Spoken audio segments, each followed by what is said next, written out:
The hum of the servers in the glass-walled office, usually a soothing rhythm, felt like a low thrum of anticipation that morning. My name is Raven. I'm 29 years old, and for the past 5 years, I've lived and breathed the cutthroat air of Silicon Valley, specifically the air inside Sterling Corporation, a tech giant where I was the operations manager for their entire North American division. People called me formidable, sharp, relentless. I preferred effective.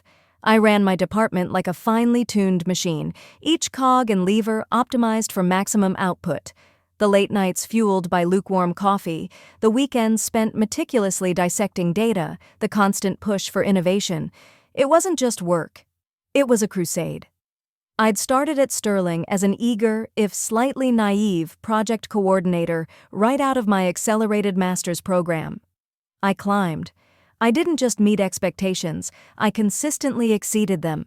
I spearheaded successful, multi-million-dollar projects that brought in new revenue streams and streamlined existing ones, the kind of projects that made headlines in tech journals, the kind that made competitors sweat. My reputation wasn't just built on numbers, though the numbers were undeniably impressive. It was built on execution, on turning abstract ideas into tangible results, on being the person you called when a project was going sideways, because you knew I'd pull it back from the brink. My team, a fiercely loyal band of tech wizards and logistical geniuses, would follow me anywhere. We were the engine room of Sterling, and everyone knew it. I'd earned my stripes. I'd built my credibility, not through schmoozing at lavish corporate parties, but through sheer unadulterated performance. My name was whispered in boardrooms, not as a gossip item, but as a testament to what relentless drive could achieve. My reputation for innovation and efficiency earned me immense respect within the industry. When I spoke, people listened. When I presented, deals closed. So when the news broke that the director of West Coast operations position opened up, there was no question in anyone's mind, least of all mine. It was a natural progression. The logical next step. The culmination of 5 years of blood, sweat, and strategic brilliance. My phone had been buzzing with congratulatory texts and emails for days, even before the official announcement. "It's yours, Raven. No one else even comes close. Time to pop the champagne." The chatter in the office was all about me. Whispers of my impending promotion followed me down hallways. Senior VPs, who usually maintained a stoic distance, offered knowing smiles and subtle nods. Even Mr. Henderson, the notoriously gruff head of engineering, had given me a rare, almost paternal pat on the shoulder. "Good work, Raven," he'd grumbled. "You've earned it." Coming from him, that was practically a knighthood. I had the experience, years of hands-on leadership in complex, high-stakes environments. I had the proven track record, a portfolio of successful projects that spoke for themselves, and most importantly, I had the unwavering loyalty of my team, a unit forged in the fires of impossible deadlines and competitive pressures. We were a force, and now we were ready to take on a larger challenge, under my leadership. The official announcement was scheduled for 10 a.m., a grand affair in the main auditorium. The kind of event where the CEO, Mr. Sterling himself, would make a personal appearance, delivering a rousing speech about the company's future and the visionary leadership that would guide it. I had meticulously prepared my own short, humble acceptance speech. I'd even bought a new suit, a sharp, tailored power suit that felt like a second skin. It wasn't about vanity, it was about presenting the image of a leader. I arrived early, making my way through the buzzing crowd. Faces lit up as I passed, hands reached out to shake mine. "Congratulations, Raven." "Well deserved. Can't wait to see what you do next." Each word was a reaffirmation, a tangible recognition of my dedication. I felt a surge of quiet pride, a deep satisfaction that my work, my relentless pursuit of excellence, had not gone unnoticed. I took my seat in the front row, a prime spot reserved for key executives. The stage lights dimmed, and a hush fell over the auditorium. Mr. Sterling, a man whose presence usually commanded immediate attention, walked to the podium. He adjusted the microphone, a small smile playing on his lips. My heart beat a steady rhythm of anticipation. This was it, the moment I had worked tirelessly for, the moment everyone expected. "Good morning, Sterling team," Mr. Sterling's voice boomed, amplified by the speakers. "We're here today to celebrate a new chapter for our West Coast operations, a pivotal role that requires vision, drive, and a fresh perspective." My stomach fluttered. Fresh perspective. A familiar corporate platitude, nothing to worry about. He'd talk about my innovative approach, my ability to shake things up. "And so," he continued, his smile broadening, "it is with great pleasure that I announce our new Director of West Coast Operations, a truly exceptional talent who represents the future of Sterling."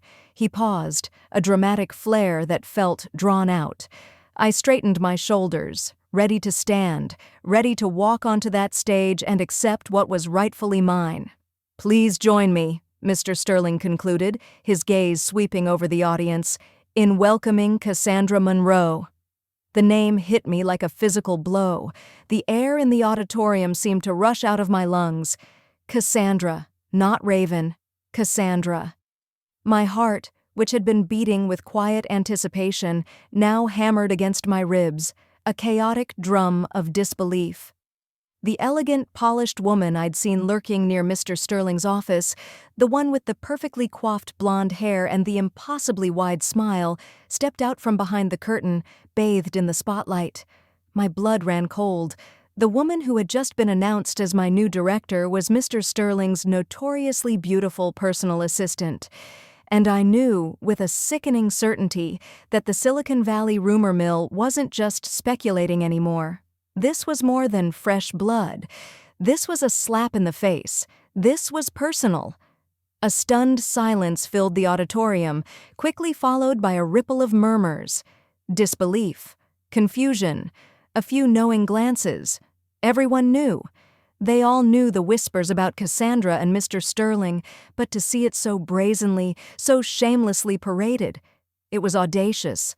My entire body vibrated with a cold, white-hot fury. My vision tunneled, years of relentless work, sacrificing weekends, canceling plans, pouring my soul into Sterling, all for this moment, for this blatant, insulting act of cronyism. This wasn't just a missed promotion. It was a public humiliation, a professional assassination. I gripped the arms of my chair, my knuckles white, my carefully prepared acceptance speech, my new power suit. They felt like a cruel joke. I could feel the eyes on me, the silent, sympathetic glances from my team. They were as shocked as I was, probably more disgusted. Mr. Sterling, oblivious or simply uncaring, beamed. He put a paternal arm around Cassandra's shoulder, pulling her closer to the microphone. "Cassandra brings a unique energy," he droned, "a vibrant new perspective that we believe is essential for our growth." Fresh blood. New perspectives. The corporate clichés dripped from his lips, hollow and offensive. Her recent work, including her valuable contributions to the upcoming Project Chimera initiative, truly highlights her potential. Project Chimera. The words sliced through me. That was the project Cassandra had botched, spectacularly, just months prior. A key client presentation that she'd single-handedly turned into a disaster, costing Sterling millions and forcing my team to work overtime to salvage the remnants. Her contribution had been catastrophic incompetence, and now she was being lauded for it. The injustice was too much. I felt a primal urge to scream, to lash out. But my years in this ruthless industry had taught me to control my emotions, to choose my battles. This, however, felt like a battle that demanded to be fought. I stood up. The movement was slow, deliberate. A few heads swiveled in my direction. Then more. The murmurs in the auditorium died down, replaced by a tense silence. All eyes, including Mr. Sterling's, were now on me. His smile, initially annoyed, hardened into a cold, contemptuous stare. He knew what I was about to do. I walked down the aisle, each step heavy with purpose. My new power suit, which moments ago felt like armor, now felt like a uniform for a fight. I reached the stage, not quite on it, but standing directly in front of the podium, facing both Mr. Sterling and the stunned audience. Cassandra, her wide smile frozen, looked terrified. "Mr. Sterling," my voice cut through the silence, clear and steady, laced with a tremor of barely suppressed rage. My reputation for unwavering professionalism, my years of biting my tongue, were all dissolving in this moment of furious clarity. "With all due respect, what exactly defines potential at Sterling Corporation these days?" A collective gasp swept through the room. Challenging the CEO publicly at a major corporate announcement? It was unheard of, unprofessional, suicidal. Mr. Sterling's face, initially pale, flushed crimson. His eyes, usually cool and calculating, now burned with pure venom. He tightened his grip on the podium, his knuckles white. "Raven!" he hissed, his voice dangerously low, a clear warning. "This is highly inappropriate. We can discuss this in my office later." "No, we can't," I countered, my voice rising, fueled by the sheer audacity of his betrayal. "Because later implies there's a logical explanation for this blatant injustice, an explanation for why a position demanding years of proven leadership and operational excellence is being handed to someone who, just months ago, single-handedly torpedoed the Project Chimera initiative due to her complete lack of experience and competence." I didn't bother to soften the blow. I looked directly at Cassandra, whose face had gone from terrified to ghostly pale.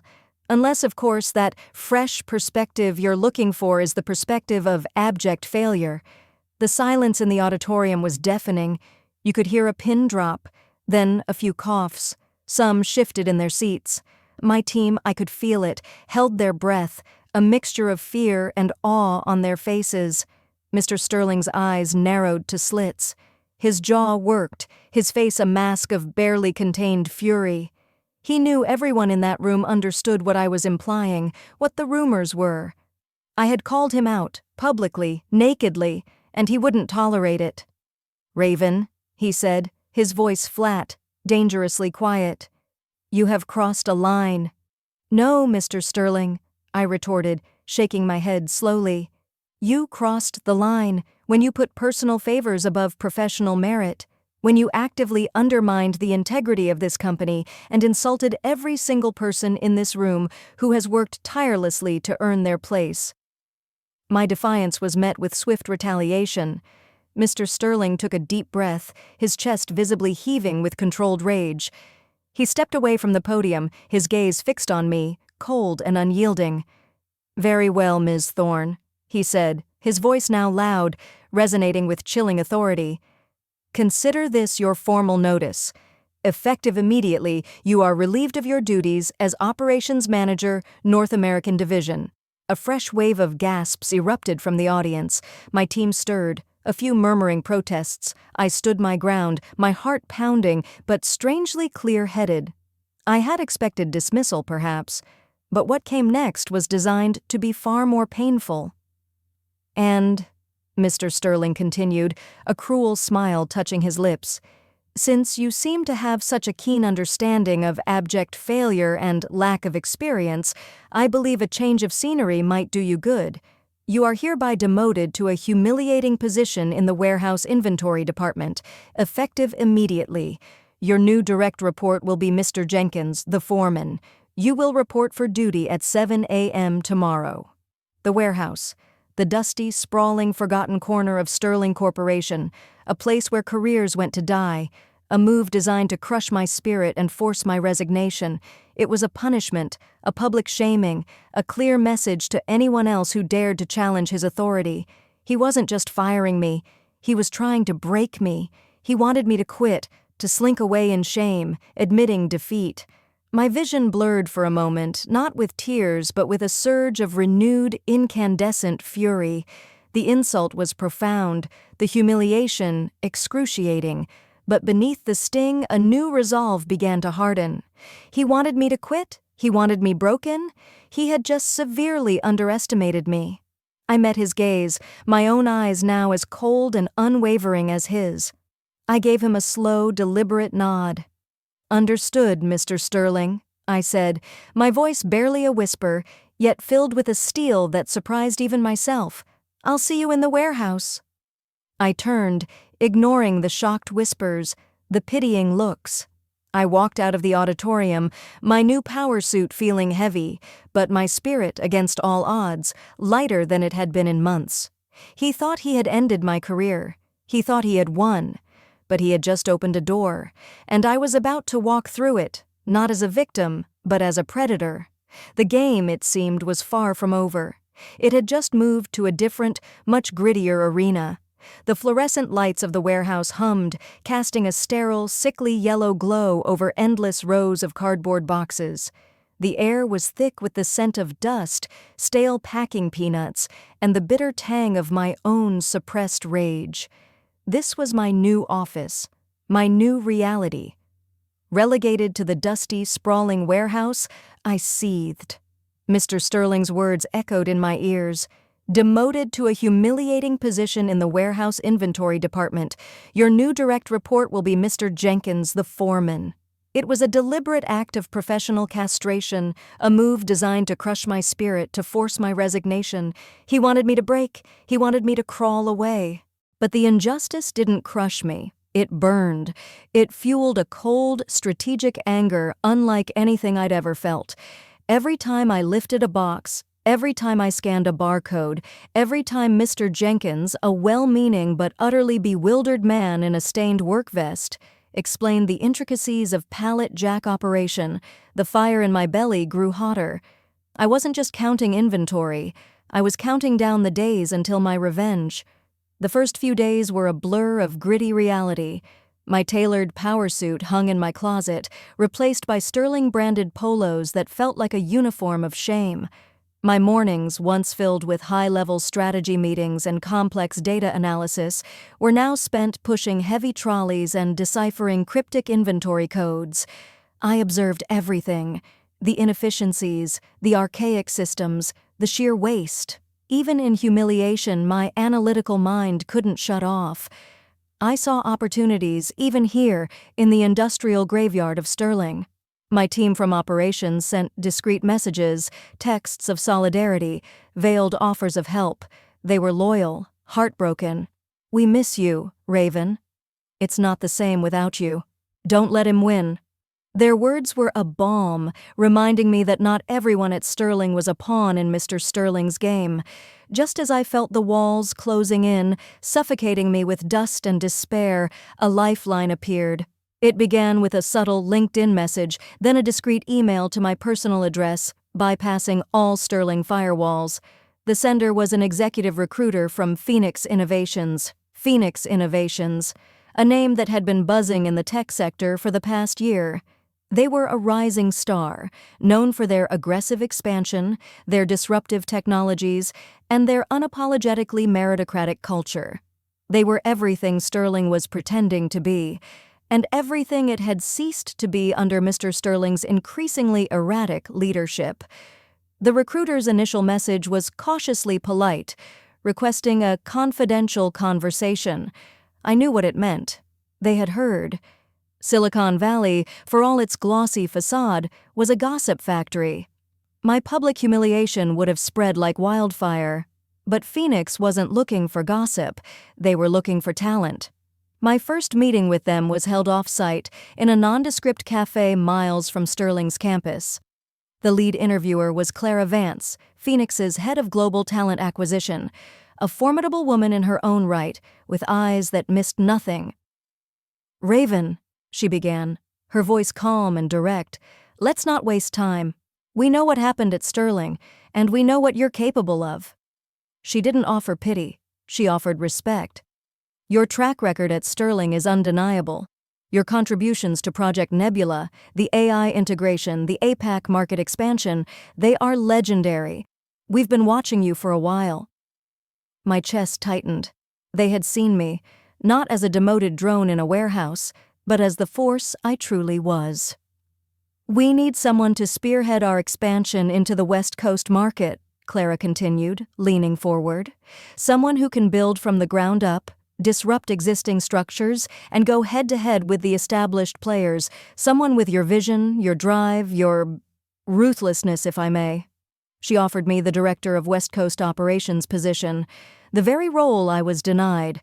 The irony was exquisite, a bitter twist of fate that suddenly felt like divine intervention. "We're not looking for someone to maintain the status quo, Raven," Clara emphasized. "We're looking for someone to shatter it, to take market share, to innovate, to redefine what's possible. And we're not afraid of making enemies, especially not Sterling Corporation." A cold smile touched my lips. "Enemies, Ms. Vance," I said, my voice low, "are my specialty." The interview was less about proving my skills, my resume already did that, and more about assessing my hunger, my strategic vision, and my readiness for a war. I laid out my plans, my analysis of Sterling's weaknesses, Phoenix's strengths, the untapped potential in the market. I wasn't just talking about a new job, I was outlining a hostile takeover, a systematic dismantling of my former oppressors. They saw my talent, recognized my reputation, and were eager to poach me. Phoenix wasn't afraid of a fight, and neither was I. Without hesitation, I accepted. The offer wasn't just financially lucrative, it was psychologically priceless. I viewed it not just as a new job, but as a declaration of war. My resignation from Sterling was swift and utterly devoid of regret. I didn't send a long, emotional email. I simply submitted a formal 2-sentence notice to HR, effective immediately. No goodbyes, no explanations. Just a quiet exit. The look on Mr. Jenkins's face when I told him I was leaving the warehouse was a mix of confusion and relief. He was a decent man, but even he could sense the seething storm within me. Walking out of that warehouse for the last time, the setting sun painting the industrial park in hues of orange and purple, felt like emerging from a tomb. I took a deep, cleansing breath, filling my lungs with fresh, undusted air. The weight of Sterling's humiliation began to lift, replaced by the thrilling lightness of anticipation. My first day at Phoenix Innovations was a stark contrast to the sterile, oppressive atmosphere of Sterling. The Phoenix offices were vibrant, open-plan, filled with young, hungry talent. The energy was palpable, electric. My team was already waiting for me, hand-picked by Clara Vance based on my recommendations, a mix of seasoned veterans and brilliant young disruptors. My new office, with its panoramic view of the Silicon Valley skyline, felt like a command center. I had a whiteboard the size of a wall, ready for battle plans. The first few weeks were a whirlwind of strategic planning, market analysis, and aggressive recruitment. I wasted no time. I identified Sterling's most vulnerable clients, their most stagnant projects, their most disgruntled talent. I started making calls, cold calls to former colleagues, to industry contacts, to clients who had been burned by Cassandra's incompetence. I wasn't just selling Phoenix, I was selling me, my track record, my promise of execution, and the undeniable appeal of working for a company that valued merit above all else. The word spread fast. Raven Thorne, the operations genius Sterling had inexplicably sidelined, was now at Phoenix, and she was coming for them. The market buzzed with anticipation. My former colleagues, trapped under Cassandra's inept leadership, felt a surge of hope. My enemies at Sterling, primarily Mr. Sterling himself, began to feel a chill. This wasn't just about business anymore. This was about retribution, about proving that talent, integrity, and sheer force of will would always triumph over nepotism and ego. I wasn't just going to expand Phoenix's market influence. I was going to dismantle Sterling's piece by painful piece, and I was going to enjoy every single moment of it. The war had officially begun, and I had just fired the first shot. The hum of the servers in my new office at Phoenix Innovations was a symphony of power, a stark contrast to the dusty silence of Sterling's warehouse. The panoramic view of the Silicon Valley skyline from my window wasn't just a pretty sight, it was a map of the battlefield. I had wasted no time. My first few weeks at Phoenix were a whirlwind of strategic planning, market analysis, and aggressive recruitment. I wasn't just directing operations, I was orchestrating a counterattack. Under my leadership, Phoenix Innovations soared. I leveraged every ounce of my deep industry knowledge and unwavering work ethic. I knew Sterling's weaknesses, their complacent clients, their aging tech infrastructure. I moved with surgical precision, identifying their most vulnerable market segments and hitting them hard. We weren't just competing, we were devouring their market share, one lucrative contract at a time. I personally spearheaded the poaching of top talent from Sterling, targeting the disillusioned engineers and sales executives who had been stifled by the company's newfound incompetence. They came to Phoenix, eager for a place where merit still mattered, a place where their skills would be recognized, not overlooked for a pretty face. Their insights provided invaluable intelligence, giving me an even clearer picture of Sterling's internal decay. New partnerships blossomed under my watch. I secured deals that would have been unthinkable for a rising company just months before. My reputation, polished and amplified by the scandalous circumstances of my departure from Sterling, preceded me.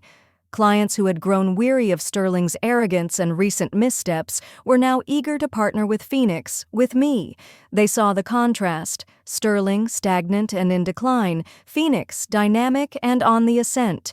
The energy at Phoenix was electric. My team, a blend of seasoned veterans and hungry newcomers, worked with a singular focus. We celebrated every win, no matter how small, and learned from every setback with ruthless efficiency. The whiteboard in my office became a war map, tracking our progress against Sterling, highlighting every client snatched, every market share point gained. My blood thrummed with a fierce satisfaction. This wasn't just business, this was a personal crusade. Meanwhile, just as I had predicted, the inevitable happened at my former company. News trickled in through industry contacts, through the same grapevine that had buzzed with my initial humiliation. Cassandra's lack of genuine competence quickly led to project delays. The Project Chimera initiative, the very one Mr. Sterling had lauded her for, crumbled. Deadlines were missed, budgets spiraled, and the key client, a major revenue source for Sterling, was openly vocal about their dissatisfaction. Client dissatisfaction became a recurring theme. The polished facade of Sterling began to crack. Their customer service deteriorated, their innovation stalled, and their market presence, once dominant, started to shrink. Competitors, seeing Sterling's weakness, swooped in, but none moved with the same calculated aggression as Phoenix. The numbers didn't lie. Sterling Corporation, once an industry titan, began to falter. Their quarterly reports showed a steady decline in profits. Their stock price, once a blue-chip darling, became volatile, dipping steadily. The analysts who once sang Sterling's praises now issued cautionary notes. The whispers around Silicon Valley shifted from gossip about Cassandra to genuine concern about Sterling's future. The mighty had begun to fall. I saw the reports. I tracked their stock. I felt a grim satisfaction, not of malice, but of vindication. It wasn't about wishing ill on former colleagues, many of whom I still respected. It was about the principle: competence should matter. Merit should win. Then, about 6 months into my tenure at Phoenix, when Sterling's bleeding was undeniable, Mr. Sterling made a move. It wasn't a direct call from him, of course. That would be beneath his perceived dignity. Instead, I received an email from one of Sterling's senior HR executives, a woman who always seemed to carry an air of polite regret. The subject line was innocuous: confidential discussion regarding future opportunities. I opened it, my eyebrow raised. My new assistant, Sarah, a sharp young woman who admired my take-no-prisoners approach, watched me curiously. The email was a carefully worded overture filled with corporate jargon about synergy and realigning strategic objectives. But the message was clear. Mr. Sterling was extending an olive branch, attempting to lure me back. It explicitly mentioned my invaluable contributions to Sterling's past success, the regrettable circumstances of my departure, and their desire to welcome back exceptional talent. It wasn't an apology, not explicitly. It was a thinly veiled plea. They were desperate. The most galling part, however, was the underlying tone. It was still condescending. It wasn't an admission of their mistake. It was a self-serving proposition. They needed me to help fix things, to clean up the mess they had made. And even in this desperate plea, there was an unmistakable air of superiority, as if they were doing me a favor by offering me a chance to return, a chance to rescue their failing enterprise. The offer was a position, not quite my old role, but a special advisor position with a significant salary bump. No mention of Cassandra. I leaned back in my chair, a slow, predatory smile spreading across my face. This was it, the moment of reckoning. He thought he could just snap his fingers, and I'd come running back, grateful for the opportunity to save his hide. He still didn't understand. I drafted my response in less than 5 minutes. It was concise, it was professional, and it was devastatingly final. I started by thanking them for their consideration. I acknowledged their current challenges, a subtle dig at their obvious meltdown. Then came the core of my message. While I appreciate the offer to contribute to Sterling Corporation's future, I typed, each word deliberate, my current role as Director of West Coast Operations at Phoenix Innovations aligns perfectly with my strategic vision and professional aspirations. We are experiencing unprecedented growth, driven by a culture of meritocracy and innovation that I find deeply rewarding. And then the kicker, the decisive no. Therefore, I concluded, I must respectfully decline your offer. My focus remains entirely on Phoenix Innovations and our continued expansion.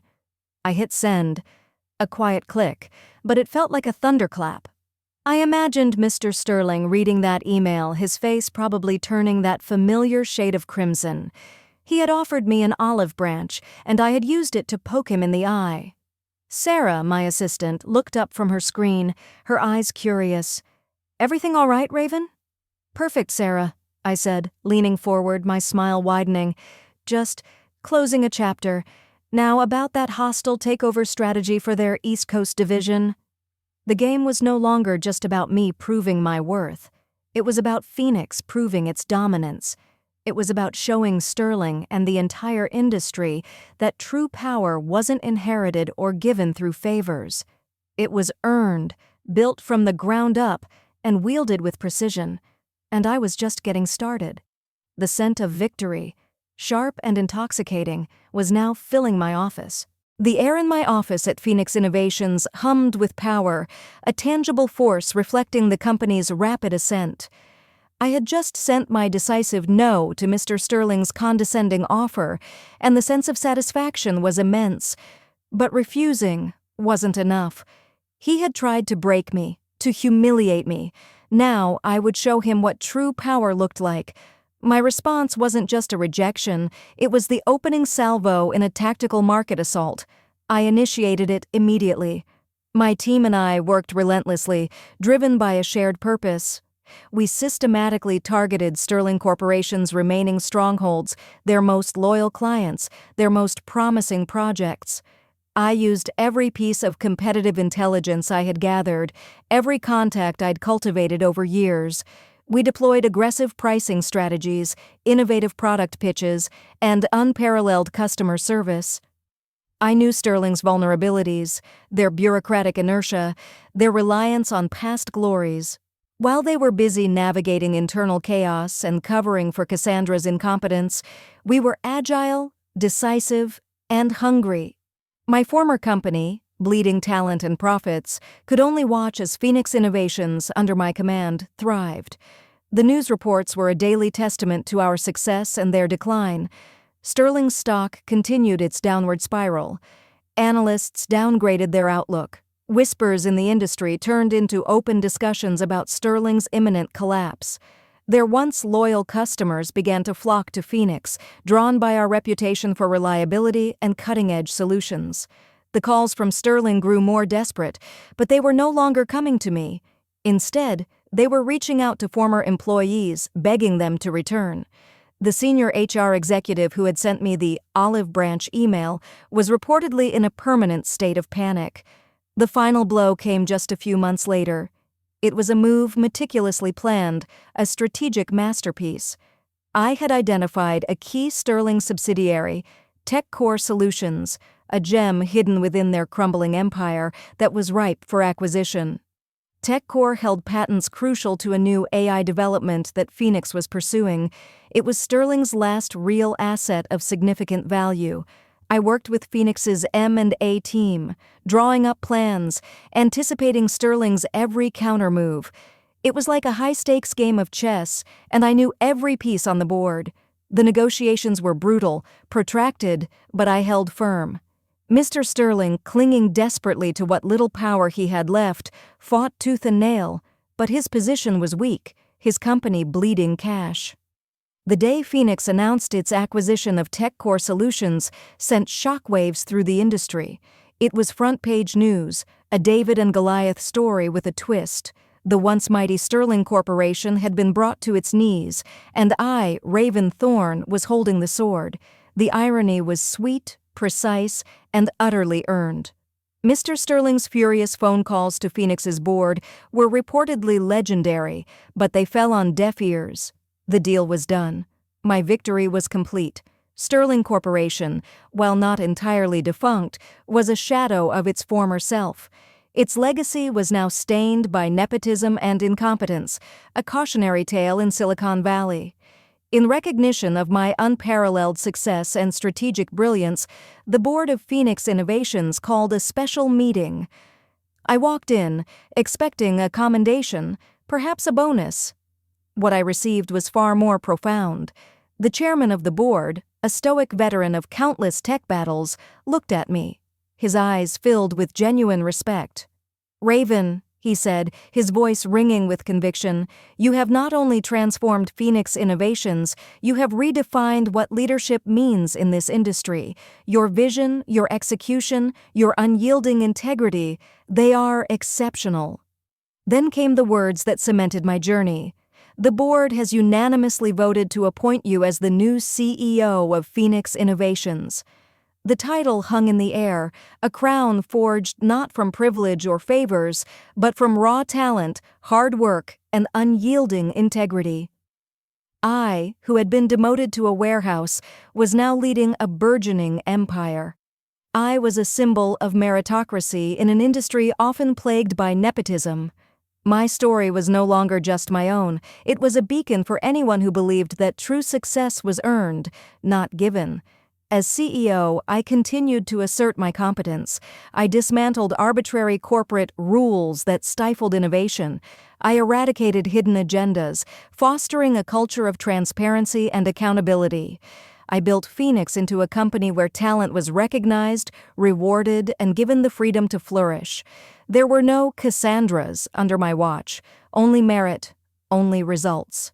My story became a legend in the tech world, a testament to the power of self-worth and the enduring truth that genuine success is always earned. It's not about the title someone gives you or the connections you inherit. It's about the work you put in, the principles you stand for, and the resilience you show when faced with adversity. Mr. Sterling tried to break me, but all he did was set me free to build something far greater. He tried to bury me in a warehouse, but he didn't realize he was planting a seed, and that seed grew into Phoenix Innovations. And so, the story of Raven, the formidable operations manager who became a titan of the tech industry, comes to a triumphant close. Her journey reminds us that even in the face of blatant injustice, unwavering dedication and belief in one's own worth can turn humiliation into a stepping stone for unparalleled success. If Raven's relentless pursuit of justice and her inspiring rise resonated with you, please consider giving this story a like. Your engagement helps us share more narratives of resilience and self-made triumphs. For more compelling stories about overcoming adversity and achieving greatness against the odds, be sure to subscribe to our channel. We genuinely invite you to comment below with your thoughts, your own experiences, or any lessons this story may have sparked for you. We truly value your insights and appreciate every single contribution. Thank you for joining us on Raven's journey. We look forward to connecting with you again.